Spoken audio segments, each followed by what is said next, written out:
Visakha drugs కేసుతో వైసీపీకి నేరుగా లింకులు బయటపడ్డాయి. బ్రెజిల్ నుంచి వచ్చిన విశాఖకు వచ్చిన కంటైనర్లో సుమారు 25,000 కిలోల డ్రై ఈస్ట్ లో కొకైన్ కనిపించడం తీవ్ర సంచలనంగా మారింది. సుమారు 25,000 కిలోల డ్రై ఈస్ట్ తో కలిపి ఉన్న కొకైన్ ను స్వాధీనం చేసుకున్నారు. విశాఖ పోర్టులో పట్టుకున్న ఈ డ్రగ్స్ కంటైనర్ సంధ్య ఆక్వా పరిశ్రమకు చెందింది కావడంతో కాకినాడ జిల్లా మూలపేటలో ఉన్న ఆ పరిశ్రమలో సీబీఐ అధికారులు తనిఖీలు చేస్తున్నారు.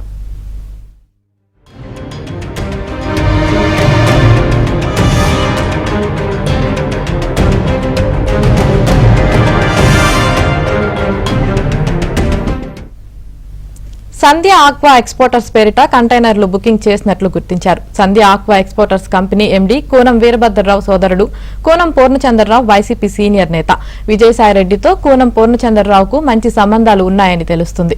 కూనం కుటుంబ సభ్యులతో వైసీపీ కార్యకర్తలు వేసిన ఫ్లెక్సీలు సైతం ఇప్పుడు సోషల్ మీడియాలో వైరల్ అవుతున్నాయి.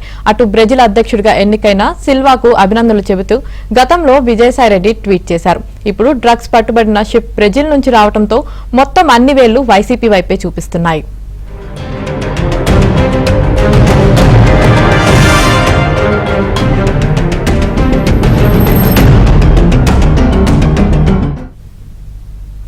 దీనికి తోడు సీబీఐ అధికారులు కంటైనర్లు పరిశీలిస్తున్న సమయంలో ఏపీ అధికారులు విచారణకు అడ్డుపడ్డారు.